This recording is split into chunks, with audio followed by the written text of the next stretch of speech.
Good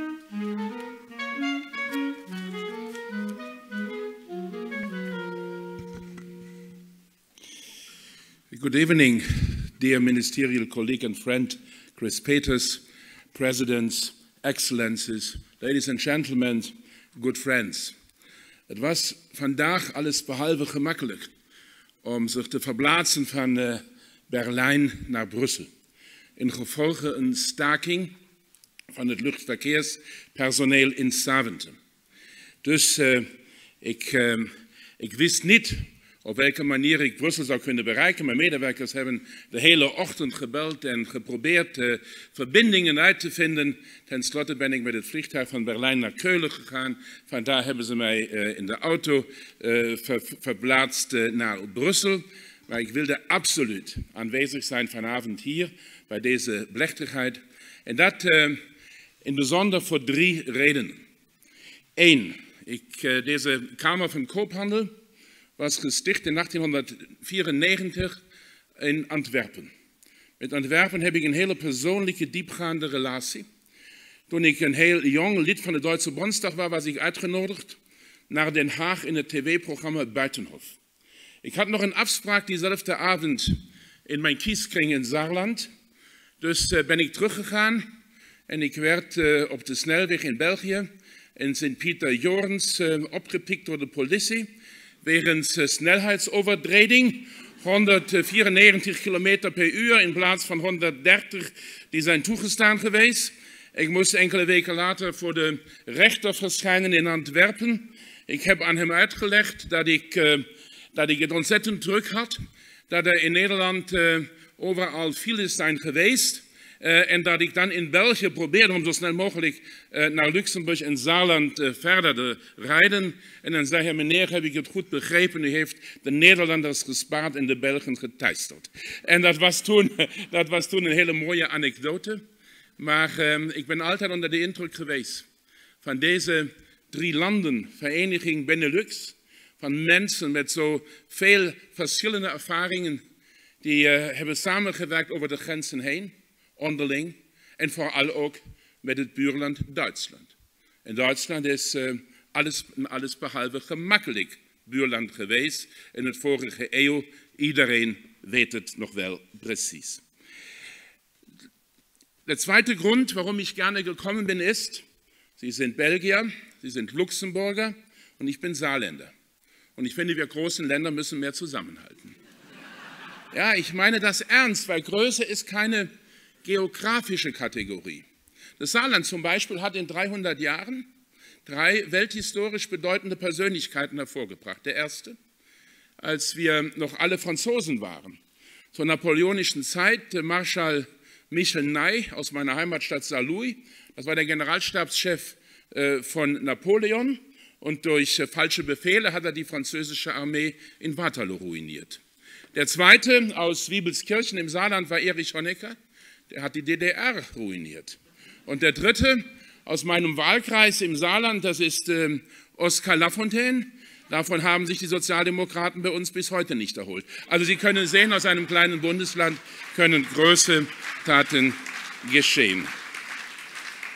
Et la troisième raison, je voulais absolument vous féliciter au nom de la chancelière, au nom du gouvernement allemand et évidemment au nom de moi-même, de cette histoire pratiquement ininterrompue de coopération transfrontalière. Aujourd'hui, je voudrais féliciter et remercier tous les collaborateurs, tous les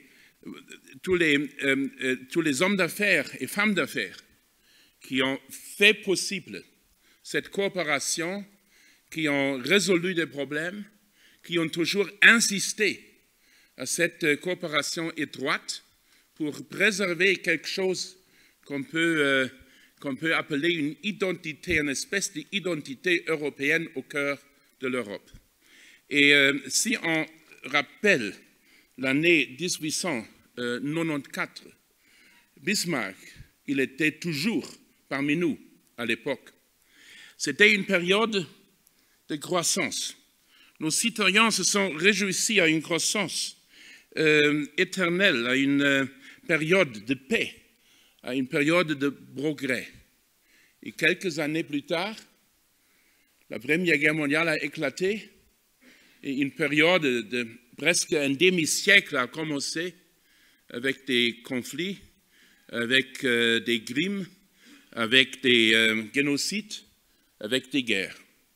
Et quand on regarde la période des 200 dernières années où des guerres ont éclaté pratiquement tous les 20-30 ans, ensuite de la Révolution française, les guerres d'Otto von Bismarck avec la France, le Danemark et l'Autriche, la Première Guerre mondiale, la Deuxième Guerre mondiale, nous avons pendant 200 ans, tous les quelques années, pratiquement et littéralement pulvérisé le bien-être, la santé et la vie de nos citoyens.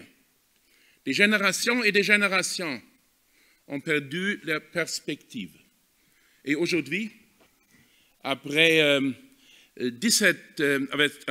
70 ans de coopération, d'intégration européenne, il faut constater personne, même une seule jeune homme, personne, a perdu sa vie dans une guerre entre un ou deux ou plusieurs États membres de l'Union européenne. Et évidemment, en tant que fonctionnaire européen de la Commission en congé de convenance personnelle, j'avoue que nous avons plein de bureaucratie. Parfois, nos décisions, nos actions sont retardées, trop tard même, insuffisantes. Mais jamais une guerre a éclaté.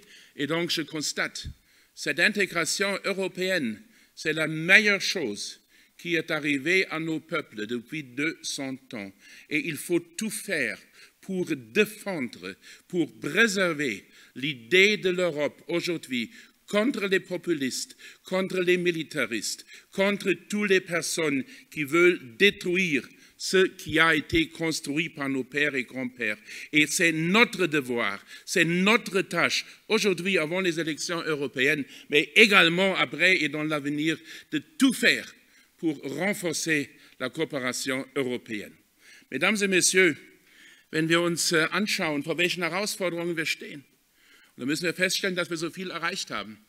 Dass wir so viel erreicht haben mit der einheitlichen europäischen Währung, mit der Abschaffung der Grenzkontrollen, mit dem europäischen Binnenmarkt, mit der europäischen Umweltpolitik und vieles mehr. Und trotzdem stehen wir ganz am Anfang, weil wir feststellen, dass wirtschaftlich so viel auf dieser Welt in Bewegung geraten ist. Wir stellen fest, dass auf dieser Welt die Claims neu abgesteckt werden. Das hat seine Gründe in politischen,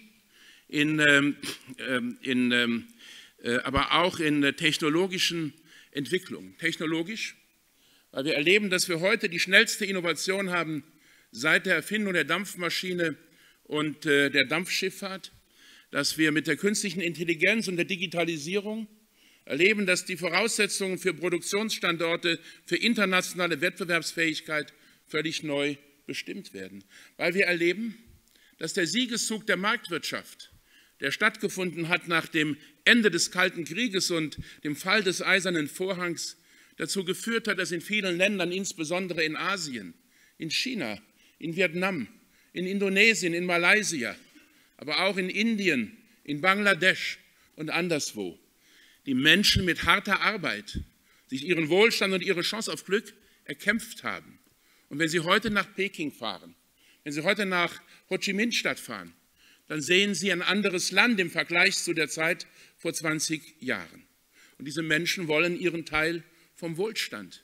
Sie wollen, so wie wir, Waschmaschinen, Trockenmaschinen, Spülmaschinen, Computer, iPads, Smartphones, Ferienreisen mit dem Flugzeug und alles andere, was zu unserer Lebenswirklichkeit gehört.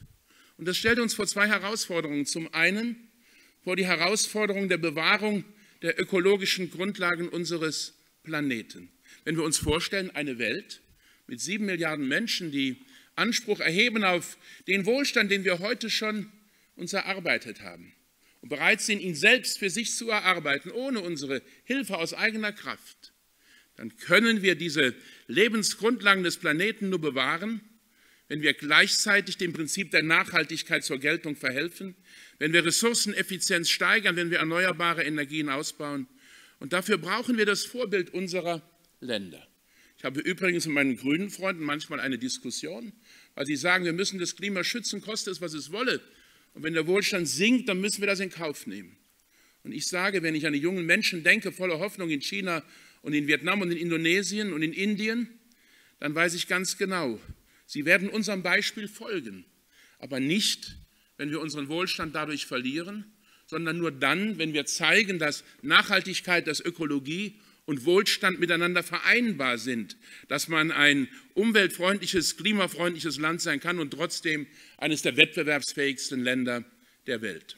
Und die zweite Herausforderung besteht darin, dass wir uns die Frage stellen müssen, wo ist denn das Geschäftsmodell von Europa in einer sich globalisierenden Welt, wo Länder wie China eigene Industriepolitiken verfolgen, mit großen Ambitionen, wo Länder wie die USA nicht mehr in erster Linie der Hüter der Welt sind, sondern eben auch und insbesondere ihre eigenen wirtschaftlichen Interessen vertreten, mit Strafzöllen, mit Quoten und mit anderen Maßnahmen. Und deshalb habe ich vor einiger Zeit angeregt, dass wir auf europäischer Ebene eine Debatte führen über die Industriepolitik der Europäischen Union in den nächsten Jahren. Es kann keine nationale Debatte sein, es muss eine europäische Debatte sein. Und ich bitte um Beiträge und um Beteiligung, gerade auch von unseren Freunden in Belgien und in Luxemburg und ich füge hinzu, auch in den Niederlanden. Weil wir in Europa eine einzigartige Tradition von Wohlstand haben seit dem Mittelalter und weil wir es immer wieder geschafft haben, uns neu zu erfinden und neu aufzustellen. Und deshalb, meine sehr verehrten Damen und Herren, freuen wir uns, dass Sie, Graf Van Rompuy, heute zu uns sprechen, wie wir Europa revitalisieren können. Ein einzelnes Land, ob es Deutschland ist oder Luxemburg, Belgien oder Italien, ein einzelnes Land alleine wird unsere Interessen auf internationaler Ebene nicht vertreten können. Und deshalb, meine Damen und Herren, müssen wir über all die Herausforderungen sprechen, die Chris Peters genannt hat. Wie können wir unsere industriellen Kerne wettbewerbsfähig erhalten? Wie können wir die Qualifikation unserer jungen Menschen verbessern?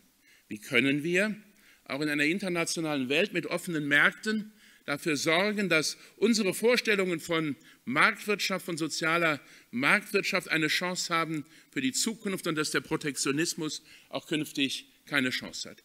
Das sind eine Menge von Herausforderungen. Wir diskutieren darüber in der Politik, in der Wirtschaft, in den akademischen Zirkeln. Und es gibt Menschen wie Sie in diesen Kammern, die dafür sorgen, dass die tägliche Arbeit gemacht wird, dass das, was wir diskutieren, umgesetzt wird. Und dafür bin ich dankbar. Lieber Eric Schweitzer, ich habe in den letzten Monaten als Wirtschaftsminister viele Auslandshandelskammern besucht. Das System der deutschen Auslandshandelskammern ist eine der besten Ideen, die wir hatten, nach der europäischen Integration natürlich. Und es ist eine Idee, die dazu führt, dass Menschen aus aller Welt miteinander in Verbindung kommen. Das nutzt nicht nur Deutschland, das nutzt allen beteiligten Unternehmen und es nutzt vielen 100 Millionen Menschen weltweit. Und dass es heute so ist, dass wir mit jedem neuen Land, mit dem wir zusammenarbeiten, eine solche Auslandshandelskammer gründen, weit über 100 sind es inzwischen, das hat auch etwas damit zu tun, dass Sie hier in Antwerpen, dass Sie hier in Belgien mit dieser ersten Handelskammer so erfolgreich waren. Über alle Zeitläufe hinweg, in den schwierigen Jahren der Kriege und jetzt in den Jahren des Wohlstandes. Noch immer ist nicht alles einfach. Ich habe meinen Wahlkreis in einer Grenzregion zwischen Frankreich und Luxemburg und Deutschland und ich weiß, dass sich die Handwerker auf allen Seiten beklagen, dass auf der Gegenseite viel Bürokratie und auch ein bisschen Protektionismus immer noch besteht, dass das Leben nicht einfach ist. Und deshalb brauchen wir Sie, sehr geehrter Herr Busch und Ihre Mitarbeiter, die dafür sorgen, dass das Leben einfacher wird und dass die Menschen, die etwas unternehmen wollen, auch eine Chance auf Erfolg haben. Denn die Menschen, die als Unternehmer dazu beitragen, dass es uns gut geht, die am Ende vielleicht ein größeres Haus und ein größeres Gehalt und ein größeres Auto haben als andere, aber anderen Menschen Arbeit und Ausbildung geben, das sind keine geldgierigen Kapitalisten, sondern das sind Menschen, die sich um unser Allgemeinwohl verdient machen. Und deshalb haben sie einen Anspruch darauf, dass wir sie nicht ersticken in Bürokratie und Regulierungen, sondern dass wir dafür beitragen und dazu sorgen, dass die Handwerker, dass die Mittelständler, dass all die Menschen, die freie Unternehmer sein wollen und sein mögen, dies auch sein können. In diesem Sinne wünsche ich, sehr geehrter Herr Präsident, dieser Handelskammer auch in den nächsten 125 Jahren den Erfolg, den sie verdient. Es ist ein Juwel in unserer Sammlung von Handelskammern und es wäre ein schweres Versäumnis gewesen, wenn der deutsche Wirtschaftsminister sich an diesem Tag an einer anderen Veranstaltung beteiligt hätte. Ich bin froh, dass ich unter Freunden sein darf und ich hoffe, dass der Streik der Luftverkehrslotsen bis heute Abend beendet ist und ich morgen wieder sicher in Berlin sein kann. Vielen herzlichen Dank.